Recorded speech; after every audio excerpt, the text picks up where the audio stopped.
the loss of confidence in the currency happens overnight. So yes, it might take longer in the lead up to that loss of confidence, and I think we it's difficult to say when it will be. But once it happens, you won't be able to get gold or silver for the currency. That's why it's so important to still, in my opinion, try to get out of fiat currency while you can. Wednesday, October 15th, 2025, Maneco 64, home of alternative economics and contrarian views.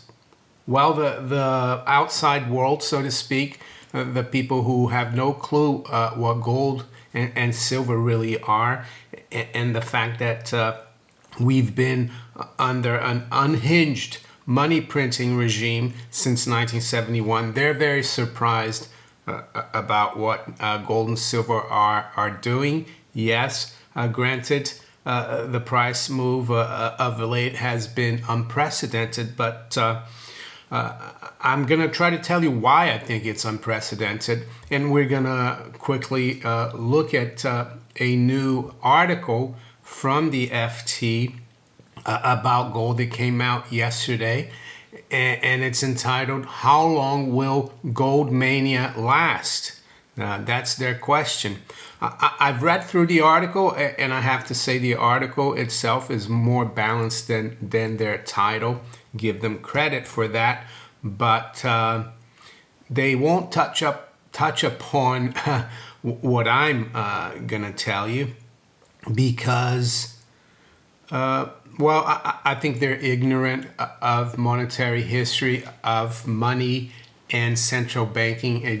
They don't realize that yes, it's more, as I said, a result of 54 and a half years, basically, since August 15th, 1971, when President Nixon detached the dollar temporarily from gold, right? And it's been temporary ever since, but now that's reversing. So what I'm gonna try to do today is show you what I think is happening, why gold is going up and silver. And of course, it's not really gold and silver going up, it's the currencies going down, and that's what I'm going to tell you. Of course, I've been warning about this for many years. I have a hyperinflation file on the channel, on my YouTube channel. It's got like 77 videos, I think. I'm going to put this one in it. And I'm going to show you a chart today that I've used many times from the 1923 or early 1920s collapse of the Reichsmark, comparing it to the present day dollar. And looking here at my hyperinflation files, it looks like I've been warning about this chart ever since March last year, because the current, or the gold chart at the time, looked very similar and has continued to match it, which is really worrying, I would say, for the monetary authorities and for those who have no gold or silver whatsoever. And unfortunately, I think a lot of people are not going to get gold and silver because they're always told that it's too expensive, that it's too high, that it's too risky, right? And they always put it off. I mean, I know dozens of people that I've spoken to, and they come back to me and they say, "You were right, I haven't bought it yet, I should have bought it." But that's the way things are. And of course, I've been talking about this as well, this editorial from the FT.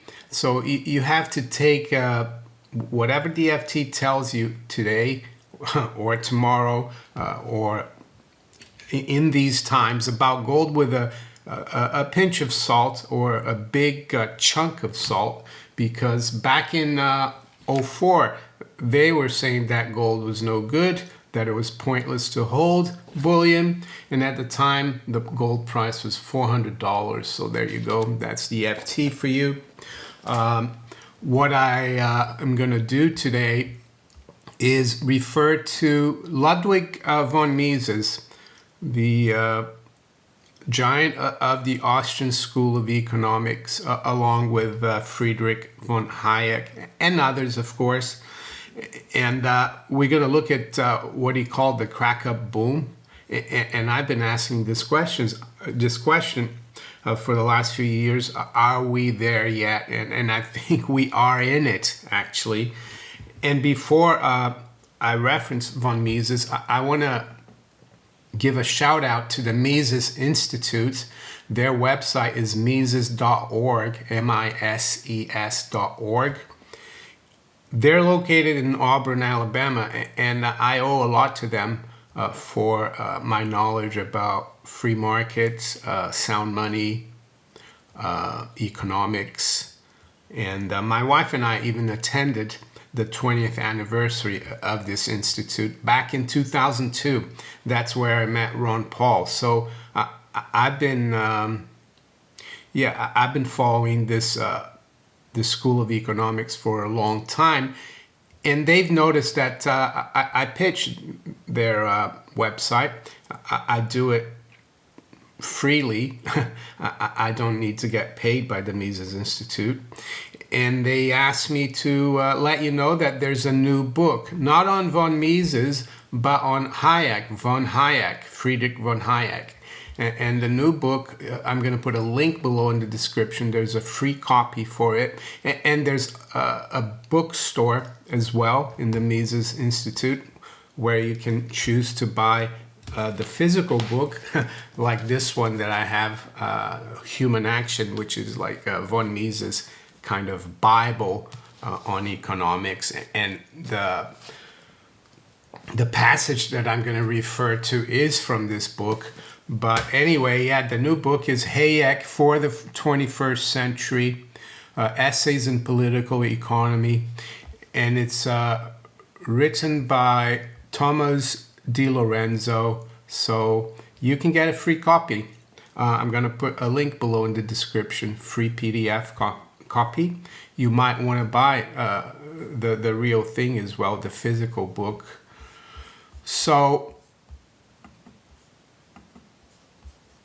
yeah, I read through that article in the FT. I'm not going to read it, the whole thing for you. And they've talked about Japan, how the Japanese public is getting involved in buying gold. And you're probably not surprised because I've been warning about Japan. I've been following the price of gold in Japanese yen for a very long time, and I've been telling you that Japan is leading the way in terms of currency collapse. And you probably remember me talking about the price of gold in yen when it was below 400,000 yen. Now it's like 630,000, and it's no surprise that the public is waking up there. And they also talk about how central banks have been buying, non-Western central banks have been buying for the last few years. They talk about how ETF demand is high. They talk about how this debasement trade is pushing gold. People concerned about inflation. But all in all, they say it's a mania, and they seem to trust the central banks, just like they did here. They said central banks have got it under control. There will be no inflation. And they were wrong. So this is what I think is happening now. People like in Japan and other places, and even here to some extent in the UK, apparently the Royal Mint said consumer or retail demand has gone through the roof. It's very strong, but I think it's still early days. So we're going to go through what the cracker boom is, what von Mises says about it. And as I said, it's in this book, Human Action, on page 428. So, but then finally the masses wake up. Well, there you go. The masses are waking up. they become suddenly aware of the fact that inflation is a deliberate policy and will go on endlessly. And that's why the other thing I've been really harping on about for many years is the definition of inflation.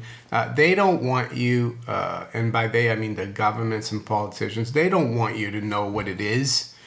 They want you to think it's a tinkered, manipulated statistic called the CPI. No, that's the result of inflation. And inflation, of course, is the creation of currency and credit out of thin air. They're still doing that.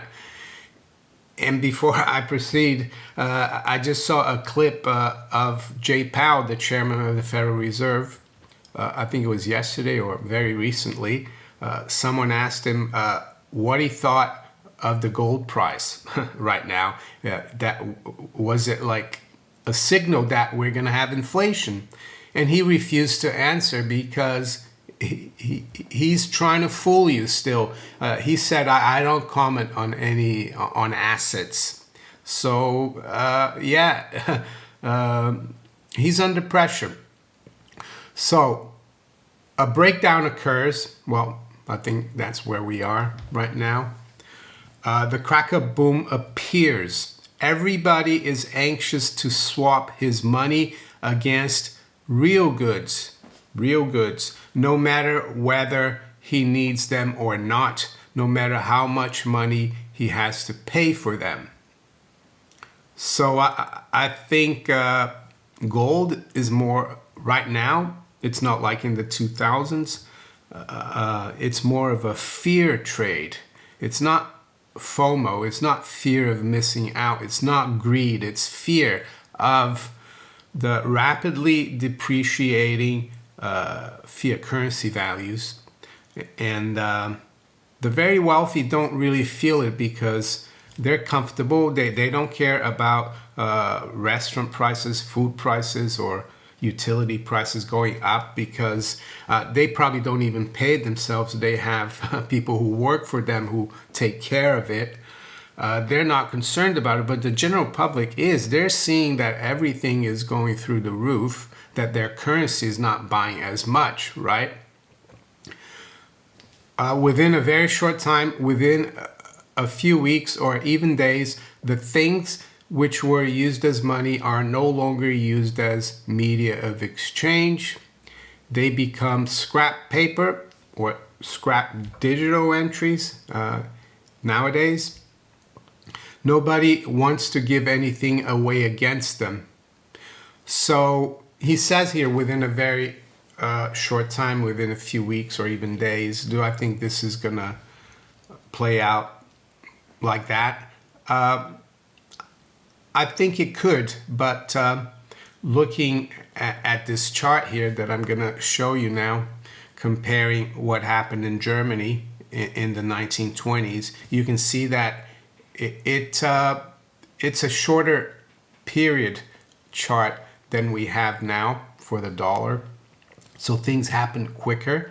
But one thing I would say, when people wake up, the crack-up boom or hyperinflation, loss of confidence, the loss of confidence in the currency happens overnight. So yes, it might take longer in the lead up to that loss of confidence. And I think it's difficult to say when it will be.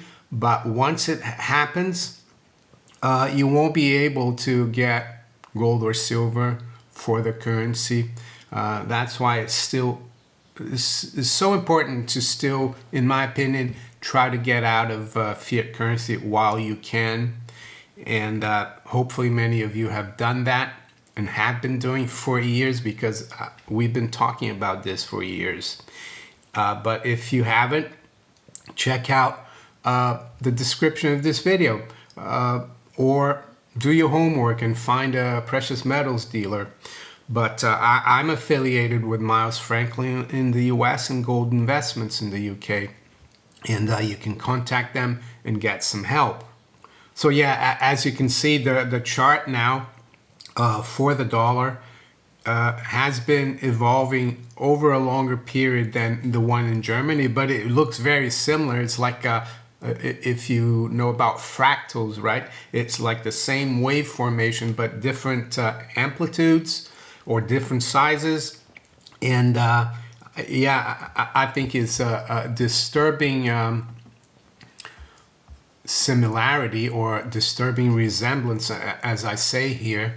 So let's continue with the crack-up boom.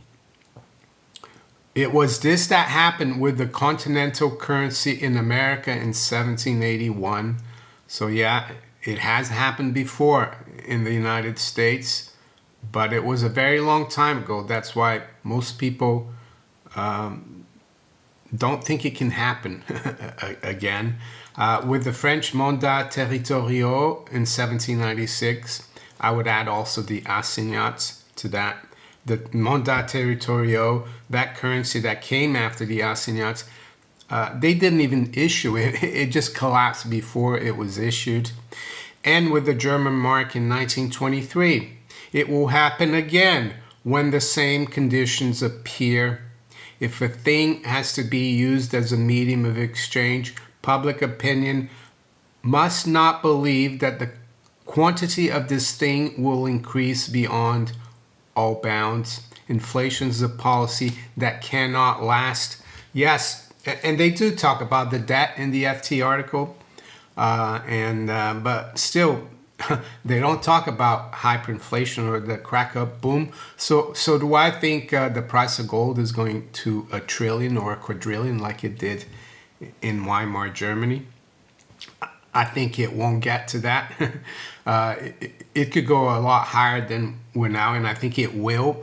I don't know the price. And I think the dollar and the rest of its minions, other fiat currencies, they will be toast when you can't get any more gold or silver with them. And then they'll have to, well, they don't have to, but they'll probably will. The powers that be will try to drum up some new system and to regain confidence. Hopefully they won't.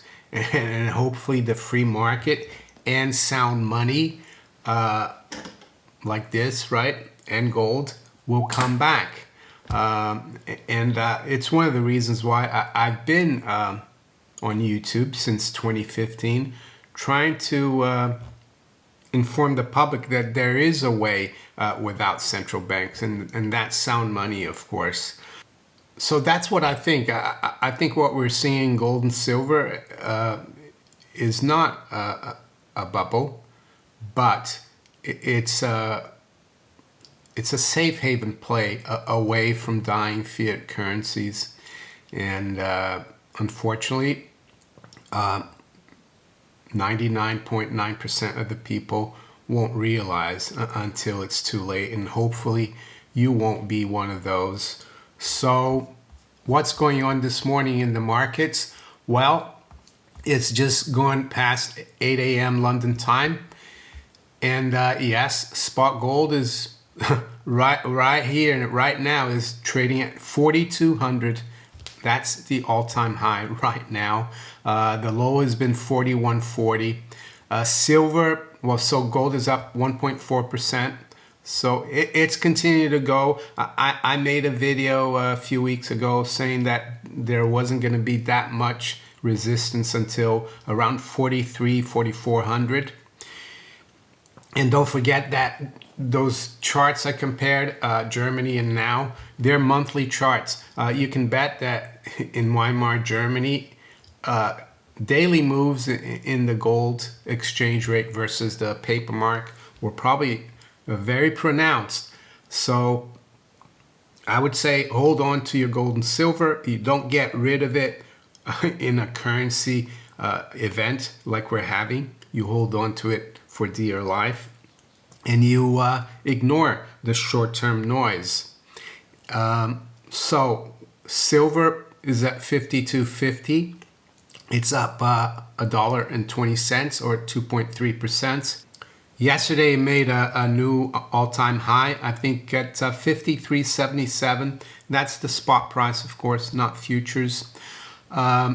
The stock market is higher this morning. The Dow futures is up 0.3, S&P is up 0.4%, and the NASDAQ 100 is up 0.6. The currencies, they're a little stronger versus the dollar. The pound is up about a third, and so is the euro. The dollar is down 0.5% versus the yen as well. So I'm going to stop right here, and I'm going to wish you all a very good day. Take care. Bye.